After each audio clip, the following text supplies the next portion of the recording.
are listening to Thoroughly Kinky. Thoroughly Kinky. Thoroughly Kinky. Thoroughly Kinky. Thoroughly Kinky. With your hosts, Liam and Adam. Blazing on a sunny afternoon.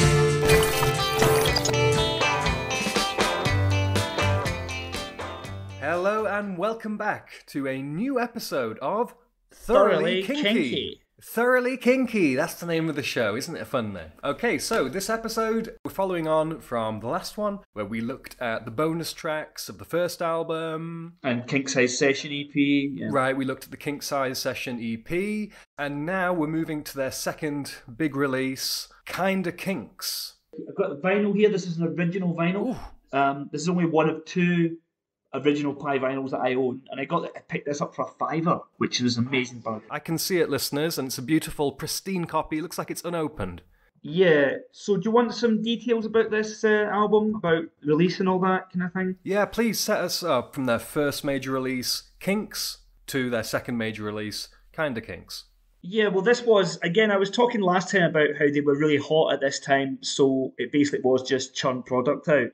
So this second album, it came out in March '65. That's less than 6 months after their first album, and it was recorded very quickly. Most of it in a couple of sessions in early '65. They weren't very happy about how it turned out because it was just get stuff down while you're hot before the hits run out kind of thing. In my opinion, it's a progression of the first album. For a start, it's mostly original songs, and the two covers they do, in my opinion, they kind of point to why they would stop doing covers soon, because the covers are really the worst thing about it.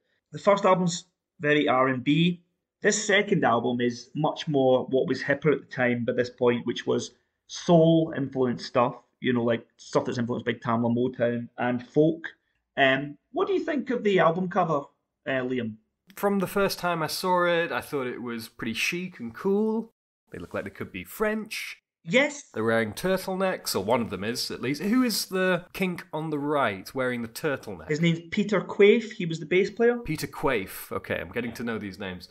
I know there's a Ray Davies and a Dave Davies, and the brothers. Yeah. I'm guessing they're on the left there. Yeah, they are. Ray is on the extreme left, not politically though, and and Dave is the guy with the sort of German helmet style hairdo there, and then Mick is the drummer, who's the other one not mentioned yet, that's between Dave and Quaife. So I can see, so that's Dave in the middle, and he's got it, sort of, his hair is sort of nice in the back, yeah. It curls up a little bit. Oh, my hair's getting good at the back, yeah.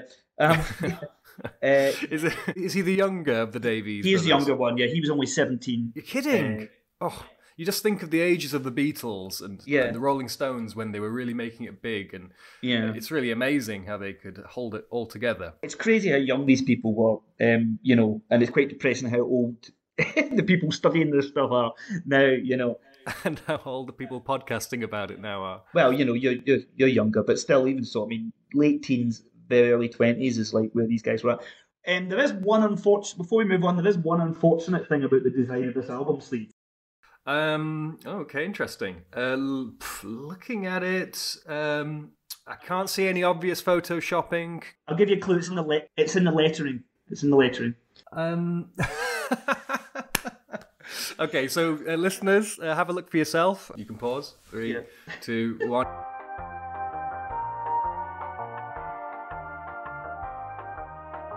Adam, what is wrong with this cover? They've highlighted the 3 Ks. In red, in blood red. Yeah. KKK. Yeah. It's one of these things you can't unsee once you see it. This is definitely an honest mistake. But can you imagine if this had been a Beatles record, how much that had been poured over and say this means they're secretly in league with, the KKK, stuff like that. Yeah, of course, famously they were playing their records backwards. Yeah. The Bible Belt, looking for hidden messages and finding them normally. Yeah, that's unfortunate.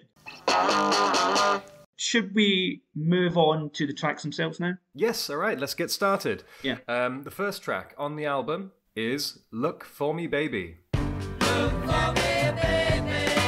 Where you can search high and low if you want, but you won't find me. Look for me, baby.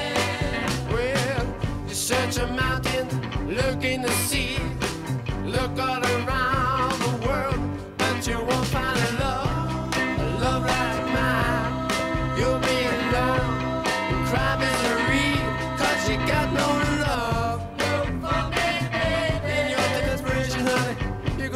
for someone else.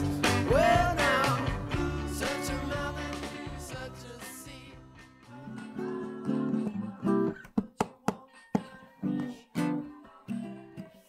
Oh, I thought this was a barnstorming opener. Groovy, Yeah. sultry, had loads of great Kinks trademarks. Yeah, it's just a groove. Yeah, it's like a groove type song. I love that bridge section. I think that takes up a notch.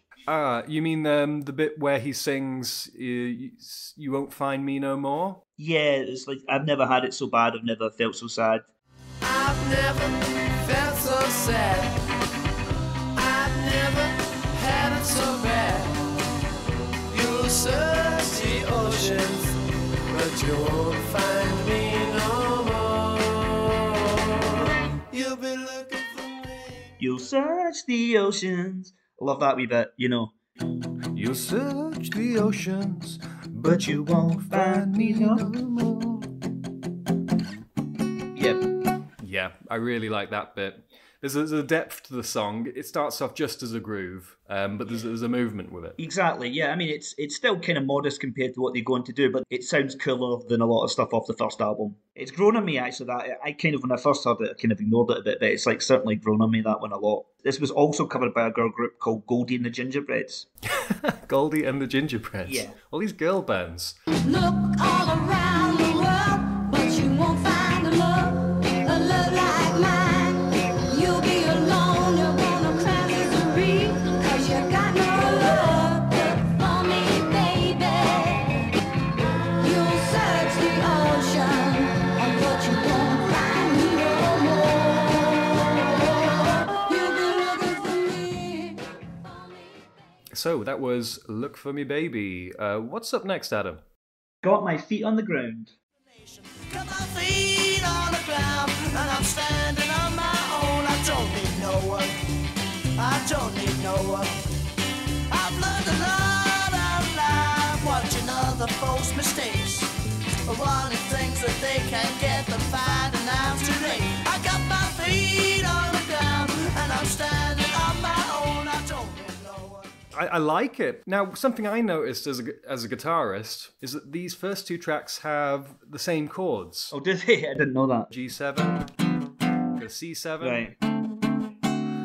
and with the same chords, two very different sounding tracks. I guess it's more sort of, the first one's more kind of a soul clubber. This one's more like just frantic sort of rock and roll kind of thing. I don't know. Would you say? I don't know. Yeah. I mean, the first one's kind of from G to C. Yeah. Groovy, sort of groove. Got my feet on the ground, more like.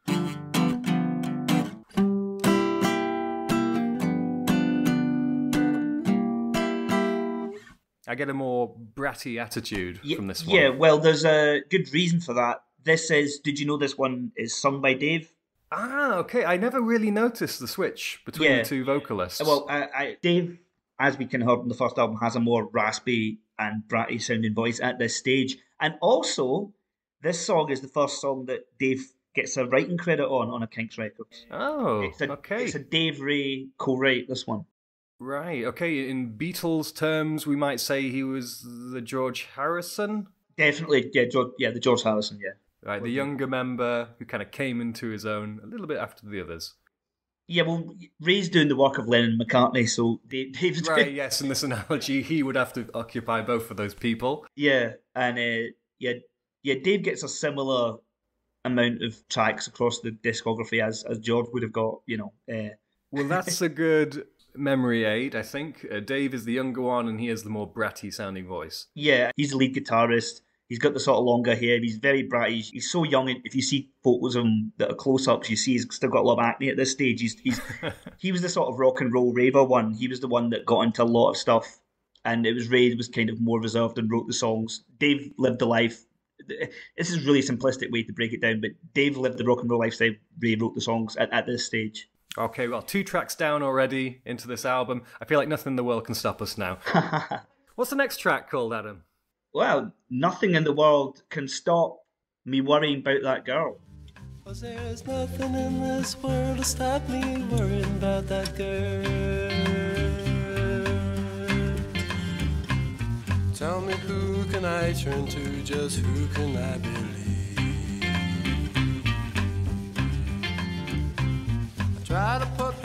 out of my mind. She'll only cause me grief. I love that girl, whatever she's done. You know it hurts me deeply. 'Cause there's nothing in this world that stop me worrying about that girl. Well, Adam, you said at the beginning of this show that we'd see a few more folky influences we haven't heard before. And here I think I definitely hear a sort of Fairport Convention influence. Oh, well, interestingly, Fairport Convention are from exactly the same part of London as the Kinks. Oh, and which is? Was Muswell Hill in North London. Muswell Hill. Where have I heard that before in connection with the Kinks? Well, they've got an later album called Muswell Hillbillies. Well, yes, I saw that on the shelf. Haven't heard it yet. I'm listening to these chronologically. Well, obviously this is before Fairport Convention got together, but I guess there's common influences. I don't know, the fingerpick, I don't know that. I'm not sure exactly when Fairport Convention were founded. They weren't founded by 65, this album? Oh no, Fairport Convention didn't come together until 67, I don't think. Oh, that's embarrassing. That's just off the top of my head. I'm going to look it up now to definitely prove you wrong. Yeah, Fairport Convention are a British folk band formed in 1967 by Richard Thompson, Simon Nicol. Ah, you see, they for me exemplify the whole folk revival movement. Yeah, it's very pure. I mean, I know electric instruments come into it later on, it kind of builds, but it's the closest they came to pure folk, this song, isn't it? Oh, right. Well, you're asking me, I don't know, but so you're telling me this was a bit of a dead end, this folky direction? I don't know about a dead end, because I think they did it quite well, and in later albums, indeed, including Muswell Hillbillies, which is that's a very sort of country folk album, because it's that kind of early 70s Grateful Dead doing Working Man's Dead kind of rootsy sort of album, is Muswell Hillbillies, so they had that sort of stuff in that arsenal. When I think of the big hits like Lola, Waterloo Sunset, these kinds of songs, I think of them being in a folk mould. Right. Acoustic guitar. I guess the Kinks, in a lot of ways, it breaks down to a song 9 times out of 10 you could just play on guitar and it would sound fine. Do you know what I mean? So it does break down to, stuff you could bust out at an acoustic night and it would sound pretty good.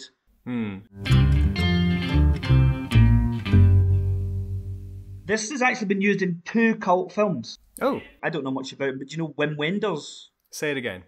Wim Wenders. Is that a name? Yeah. Wim? It's WIMWENDERS, cult German filmmaker. He's used the Kinks in a lot of his films. He used this in a 1977 neo-noir film he directed called The American Friend, which starred Dennis Hopper as a career criminal. I mean, I've never seen this film, but a film I have seen was the other cult film it was in, which was, you might have heard of this one, Rushmore? Yes. Rushmore by it's a famous director, Alexander Payne? No. Wes Anderson? Wes Anderson, that's right, Wes Anderson.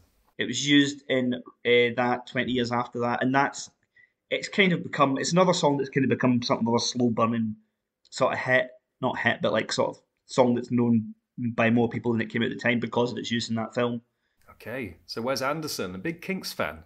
I'm sure we'll hear more famous fans along the way. Yeah, so I think this is a really strong performance, but it's not totally my wheelhouse of music, so I don't love it. I would say I'm a bit of a folkie, although not knowing my onions about Fairport Convention. I am a bit of a folkie, and I really like this sound. I'm a bit sad that we're not going to hear more in this mould. It reminded me a little bit of the Incredible String Band. Oh, yeah, well, not as... They went a bit more... They're more psychedelic. More psychedelic, yeah. But they also have this heavy blues influence. Yeah. So, moving swiftly on to track 4 now. It's called Naggin Woman. You know you keep on nagging, babe, complaining all raving and saying the reason why you keep on nagging is because you found another man. So keep on nagging, woman, nagging this woman in the slam.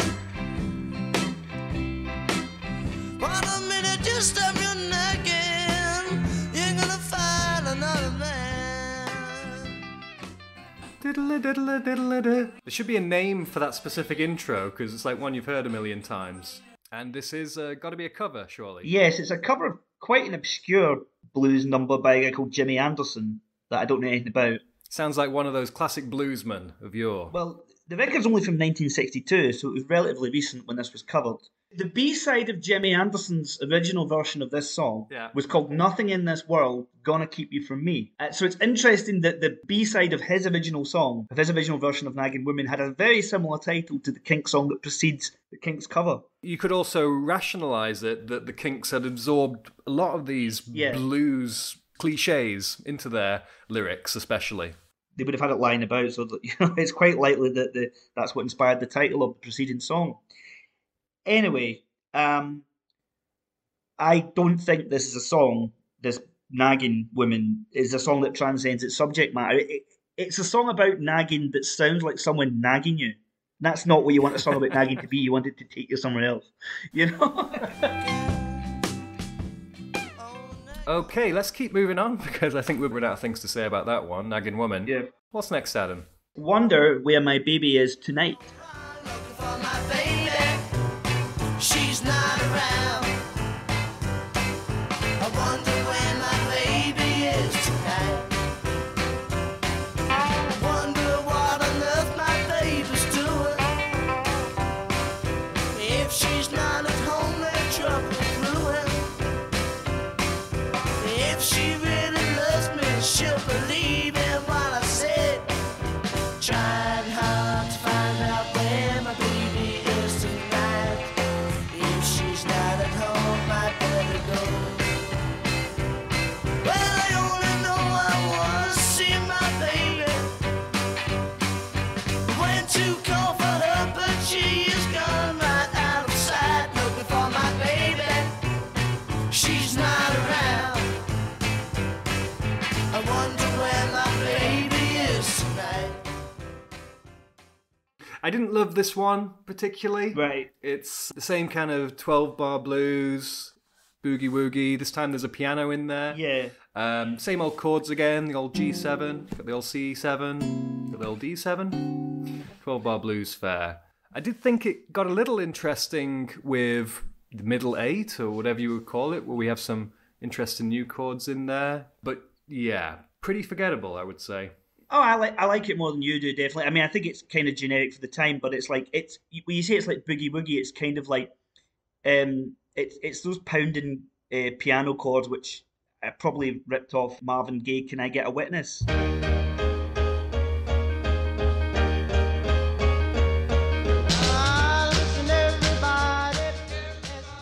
Which has a very similar rhythm, and also something slightly later which has a similar rhythm is the Sesame Street theme tune. Da, da, da, that sort of it.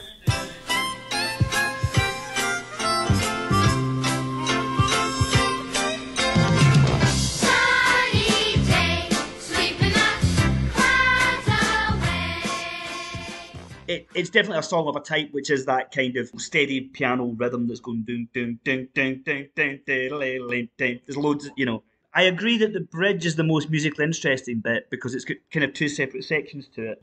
Yeah, I wasn't a great fan of that one, so let's agree to differ there. Okay, and the next one is the big hit. This is the bullet on this one. Do you know this one? Tired of Waiting for You. Yeah. I loved it the first time I heard it. Yeah, okay. Let's hear it again then.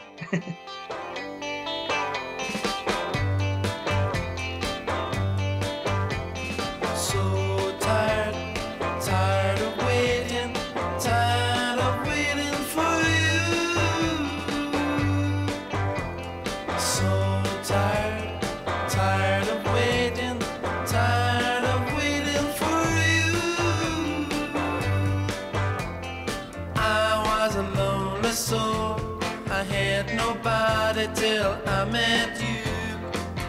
But you keeping me waiting all of the time. What can I do? It's your life, and you can do what you want. Do what you like, but please don't keep me waiting.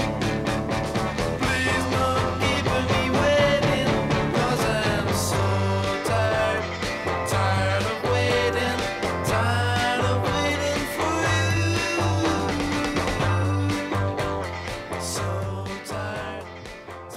this was their third hit and their second number one, because You Really Got Me went to number one, All Day on the Night went to number two, Tired of Waiting got them back up to number one again.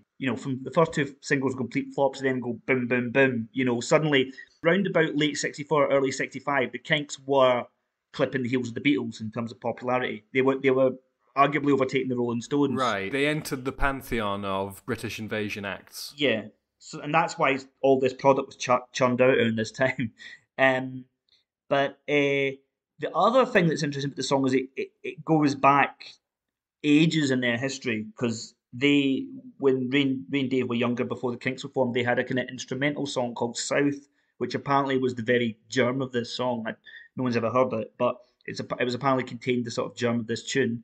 And they kept working on it, they worked it up, and it was actually started recording it for the first album. So it predates All Day and All the Night in terms of recording, but it wasn't finished until later that year when it was brought out as the first single of 1965. So it had been germinating for a long time, even though it's kind of based on a variation of The Really Got Me chords. It's like F and G is the main sort of thing, but they use it in a very different way. Again, they're getting a lot of use, a lot out of the very limited sort of components, because it's mainly based on the F and G, but it's quite, even though it's got that same riff underpinned in it, it's a very different song, it's a very different mood. Yeah, I wanted to comment also on the similarity between these three really great songs. Yeah. Really Got Me,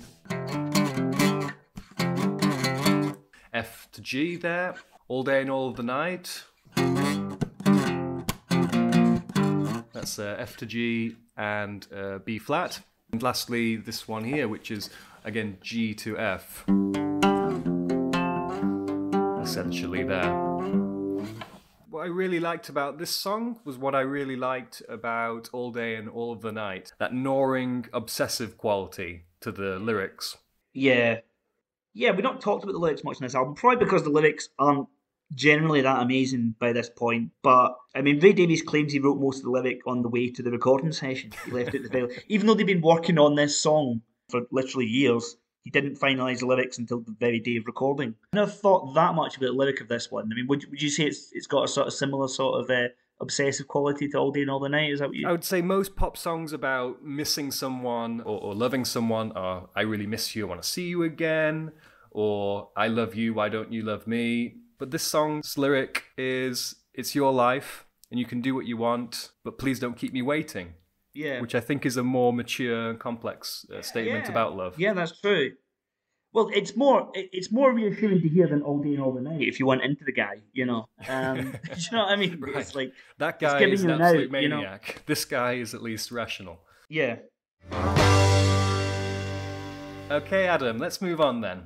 What's the first track on the second side of this album? It is the other cover that's on this album, and it's well known to everyone, probably, and it's Dancing in the Street. Doesn't matter what you wear, just as long as you are there. So every guy, grab a girl, every night around the world, they be dancing in the street. Listen to wisdom across the nation, chance for folks to meet. They be laughing, singing, the music swinging, dancing in the street, Philadelphia.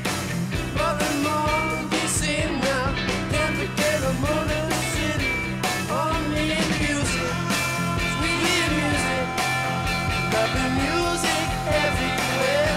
And happy dance and swing. I really enjoyed that. Good cover. What I was thinking all the time through listening to it just now was, who is singing? And I'm kind of trying to hone in on how bratty those vocals are. A little bit, not excessively. Was that Ray Davies singing? That is Ray singing, it's not Dave. Got it. Right. The older brother. Yeah. So you like this cover then?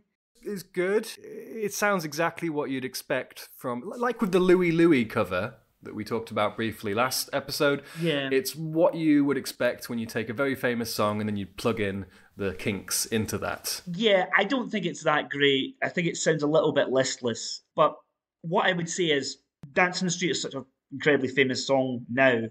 and it's maybe even like known as a meme these days through the Mick Jagger Bowie versions. Maybe that's the most popular version these days. I don't know. I'd say so. Velvet swinging, swaying, records playing, dancing in the street. Oh, and it doesn't matter what you wear, just as long. But I think in early '65 it wasn't that big in the UK because it was a huge smash in the US in '64, but it had only been a minor hit in the UK, and it didn't become a mega hit in the UK until '69 when it was reissued.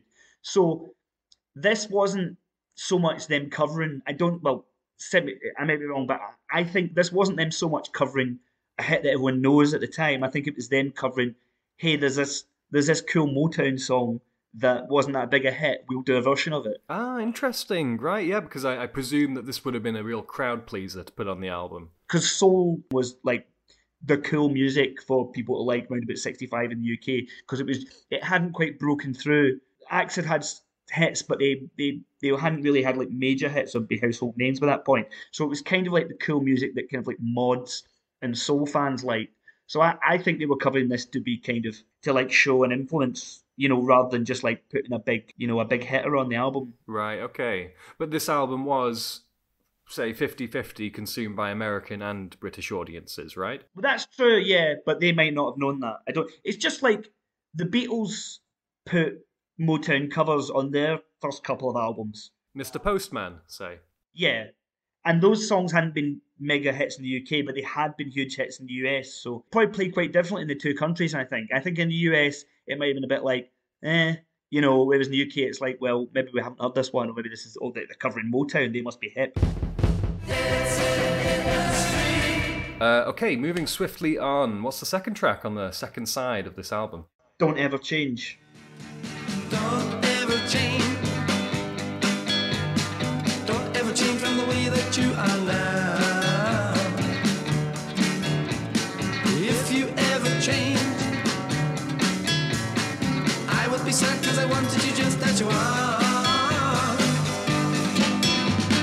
Don't you ever change now. Always be the same now.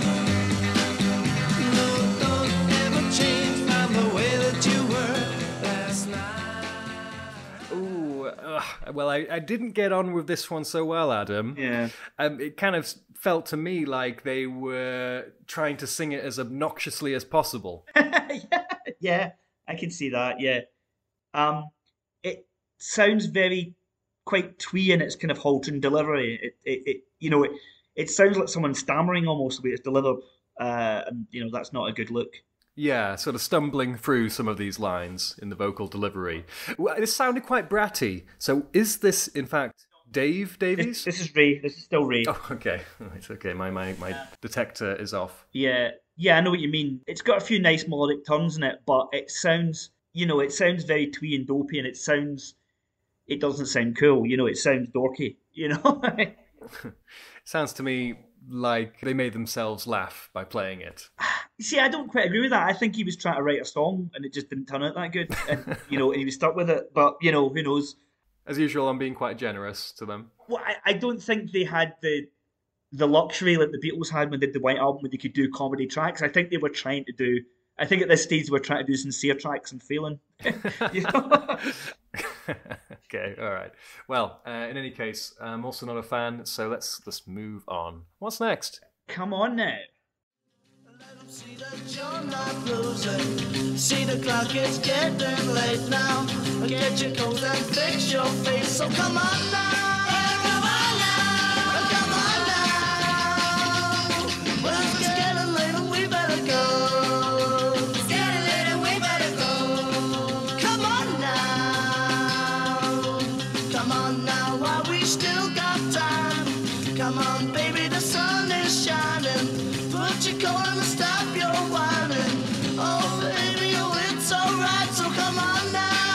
Come on now. Come on now. Well, it's getting late and we better go. It's getting late and we better go.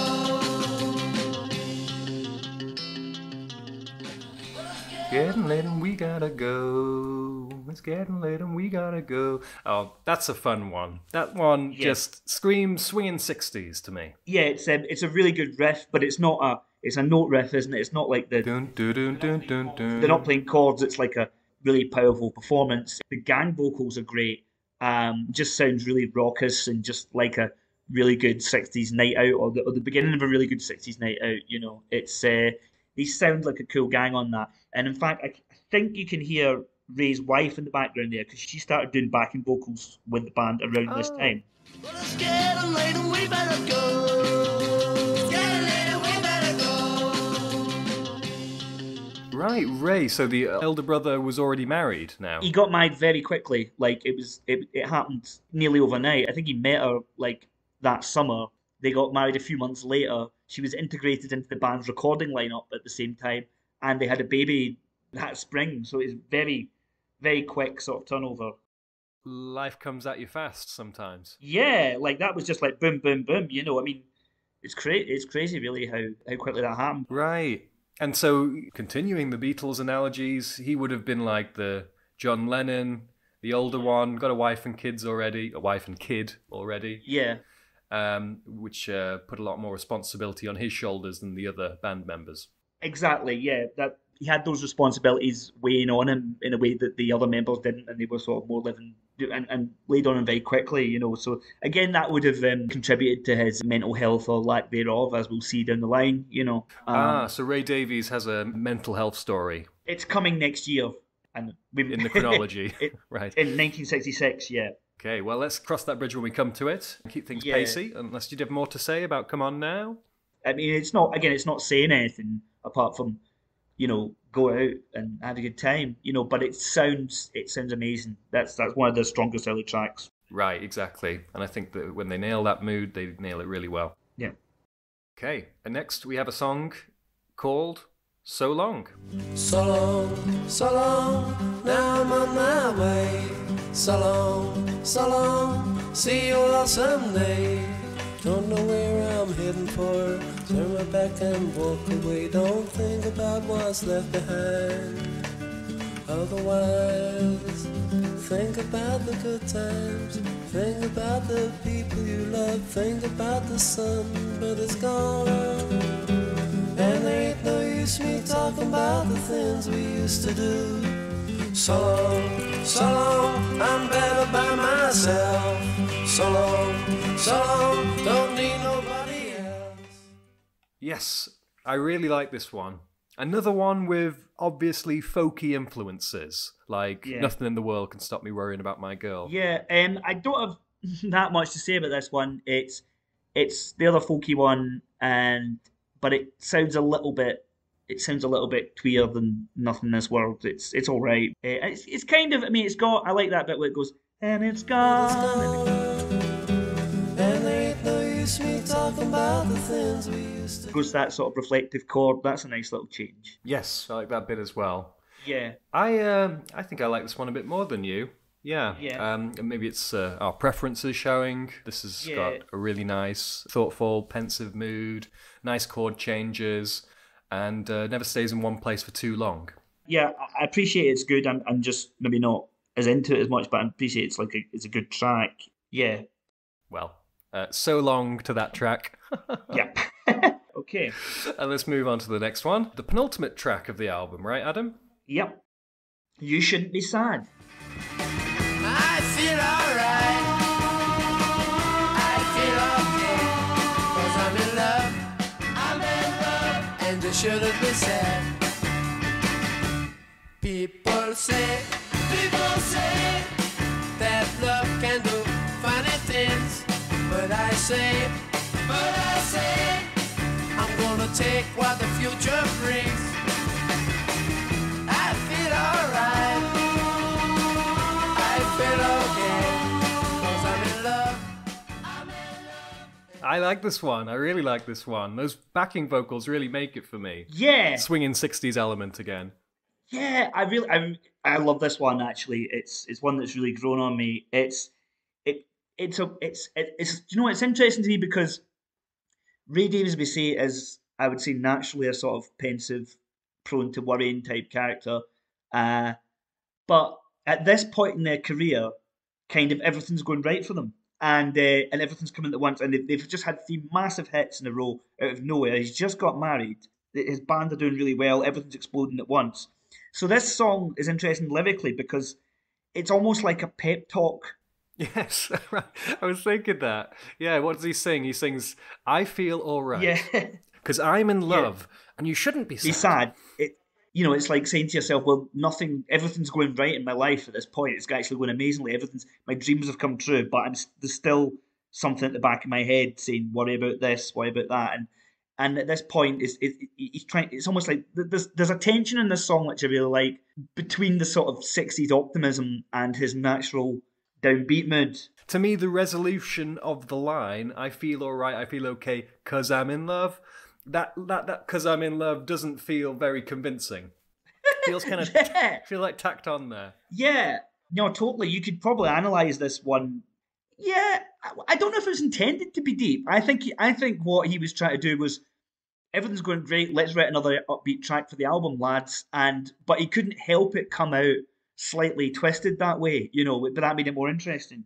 You mentioned the backing vocals. I think the backing vocals are very interesting. The way it goes, I feel alright.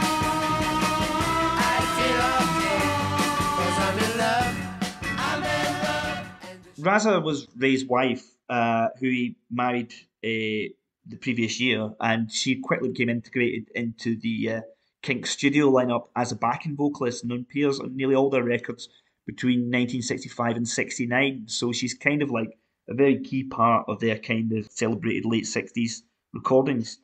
Okay, well, thanks for the fact bomb. And I think we should move on to the final track of this album. Final track is Something Better Beginning. Right, okay, ending with the beginning. Let's listen. Yeah. Ah, yeah. Each step that I took with you brought one thing closer to my mind. Is this the start of another heartbreaker or something better beginning? Something better beginning. Something better beginning.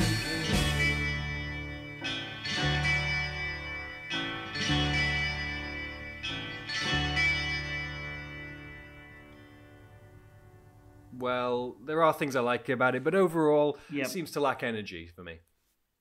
A lot of fans really like this one, but I'm not really one of them. Although, like you, I can see why they would like it. It's kind of very influenced by the Drifters song. Vibe. Yeah, it's going for that sort of slow dance, sort of end of the party sort of vibe, and trying to be a sort of, like a sort of romantic type, but it doesn't convince. Just like the last song of Ray being a romantic didn't convince. Right, and that might bring us well into overall opinions about this album vis-a-vis the first album. And I would say I like this album a ton more than the first. Oh, that's good. As much as I sounded very positive in the first episode, I didn't really love that album. I won't be going back to that album a lot. The bonus tracks are actually, I think, more interesting than the album itself. Yeah. This album, though, I think stands together as a package. I think this last track ends the album on a nice slow dance note. Yeah, well, again, last time we said the last EP ended with things are getting better. This one ends with something better beginning, and things improve every time because something even better is beginning with the next record or the next set of releases. Right, it's only the beginning of their career, and perhaps that they were thinking of that when they put this at the end. I don't know if they thought that far ahead, but yeah, kind of Kinks has grown on me a lot. Actually, I didn't when I first heard that. I just thought it was kind of more sort of mid-60s pop. And it's not, in their whole career, it's not really that distinctive an album, but it is kind of interesting because what I will say about kind of Kinks is it's kind of the most 60s positive album they ever did, because the first album's more bluesy and a bit nastier and a bit rough around the edges. This album seems to be like they're almost got that sort of very 60s sort of catches if you can, Hard Day's Night positivity about it, because they are on the crest of the wave at this point. In the best tracks in the album, you really get a sense of that. And that would all fall through later that year, because I think where that optimism falls down is later on in the year when they get banned from America. And after that, their kind of innocence is kind of lost. So to me, kind of Kinks... Cast out of Eden, if you will. Yeah. To me, Kind of Kinks is the one that captures the Kinks as a kind of very wide-eyed 60s band and just sort of like, hey, everything's groovy sort of thing, you know. Oh, what a great summary. Yeah, because I would say this album sounds very carefree. Like they know what they're doing and they're enjoying themselves. Well dressed on the cover. Yeah. And it comes across in their music, riding the crest of a wave, and they are excited about being there. I do. I think it's interesting. In fact, it's got a lot of soul and folk influences, which kind of aren't as apparent on later releases, or if they are, they sort of mutated to their own style. And the folk influences you mentioned too, that we've commented on, are also interesting. Yeah, it's quite. I mean, there's a couple of tracks that are almost pure folk, which is quite interesting to look back on, even if it's not totally my wheelhouse. So I get from what you're saying that this was kind of Kinks, but the next album we'll listen to in the next episode is going to be full Kinks. Yes, the next thing we'll cover will be another EP and the singles round it, but it will be much more. I can promise you, it'll be much more exciting than the last time we did an EP and the singles around it, because it's basically covering the middle of 1965, and that's a really it's a very a pivotal time in the band's history. It's a pivotal time because things start going wrong in their professional career, but things start going so very right in their recording career. Exciting. Okay, you don't want to miss that, listeners. So tune in next time for our next episode. It's going to be about am I pronouncing this right, Adam? Quiet Kinks EP? Yes, Quiet Kinks EP and the other singles around the same time. Is it pronounced quiet, like quiet, or is it like quite, like, oh yes, quite good? It's supposed to be, I think it's supposed to be as in shh, because that's supposed to be their sort of folk record. Oh, is it? Right. Okay, Yeah. I presumed it was like, it's kind of Kinks, it's quite Kinks. I thought they were doing a little thing like that. And do you know what? I never thought of that, and it could be, but yeah, I don't know. All right, okay, so next one is going to be all about Quiet Kinks. Until then, we've been Liam. And Adam. And this has been Thoroughly Kinky. Okay, great, Adam. One more in the can. Let's get back to our lives. Yep, excellent. Thanks for listening to this episode of Thoroughly Kinky. If you'd like to send us an email, we'd love to hear from you. Write to us at thoroughlykinky@gmail.com. You can follow us on social media too. You'll find all the links in the description. So that's all from us. See you next time on Thoroughly Kinky. Kinky.